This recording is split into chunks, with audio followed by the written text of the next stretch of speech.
Hi అండి. Welcome to Sridevi's kitchen. ఈరోజు మనము వెజ్ ఉప్మా ఎలా తయారు చేసుకోవాలో తెలుసుకుందాము.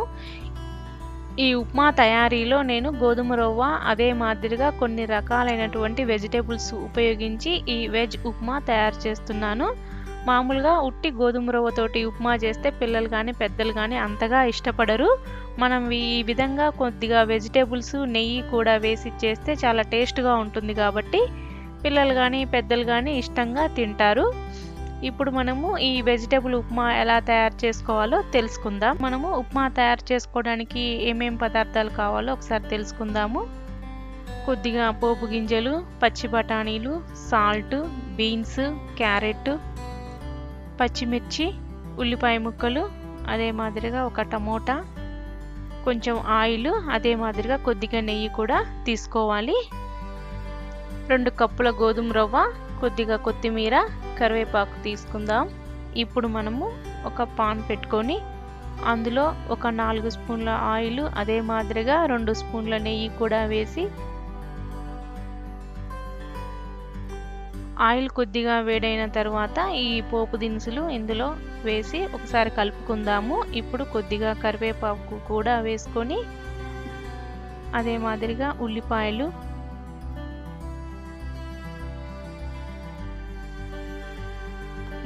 కొద్దిగా వేగనివ్వాలి. ఇప్పుడు ఒక చిన్న కప్పు క్యారెట్ ముక్కలు, అదే మాదిరిగా ఒక కప్పు బీన్స్,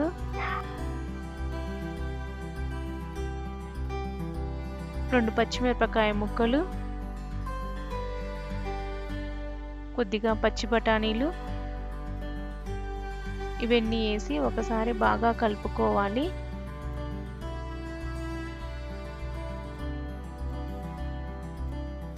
ఇప్పుడు కొద్దిగా ఉప్పు, అదే మాదిరిగా ఒక టమోటాను నేను చిన్నగా ముక్కలుగా కట్ చేసి పెట్టుకున్నాను.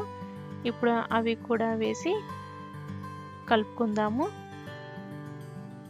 ఇప్పుడు టమోటా ముక్కలు వేసి మరొకసారి మొత్తాన్ని బాగా కలుపుకొని మూత పెట్టి ఒక 4-5 నిమిషాల సేపు మగ్గించుకోవాలి. ఇప్పుడు చూద్దాము. 4 నిమిషాల తర్వాత ఇలా అన్నీ బాగా మగ్గినవి. ఇప్పుడు మనము ముందుగానే 1 కప్పు గోధుమ రవ్వకి 2 కప్పుల వాటరు, అదేవిధంగా వెజిటేబుల్స్కి 1 కప్పు వాటరు, మొత్తము నేను 2 కప్పుల గోధుమ రవ్వకు కలిపి వెజిటేబుల్స్కు కలిపి 5 కప్పుల వాటర్ తీసుకున్నాను. తర్వాత కొద్దిగా కొత్తిమీర కూడా వేసి ఈ నీళ్లు బాగా మరిగేంత వరకు మూత పెట్టుకొని బాగా మరిగించుకోవాలి. ఇలా నీళ్లు బాగా ఇలా తెరలేటప్పుడు మనం ముందుగా కొలిసి పెట్టుకున్నటువంటి గోధుమ రవ్వను ఇప్పుడు కలుపుకోవాలి. రవ్వ ఒకేసారి వేయకుండా కొద్దిగా సన్నగా వేసి మొత్తాన్ని బాగా కలుపుకోవాలి. గోధుమ రవ్వ నేను మరీ సన్నదిగా కాకుండా మరీ లావుగా కాకుండా మీడియంగా ఉండేటువంటి రవ్వను తీసుకున్నాను. ఇలా మొత్తం బాగా కలుపుకున్న తర్వాత ఒక 3-4 నిమిషాల సేపు మూత పెట్టి మగ్గించుకుందాము.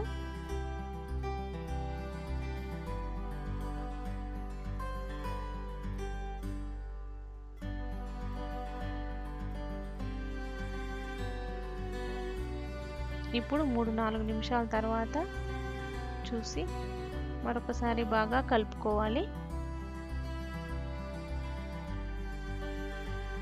ఇప్పుడు మన వెజిటేబుల్ ఉప్మా తయారైంది.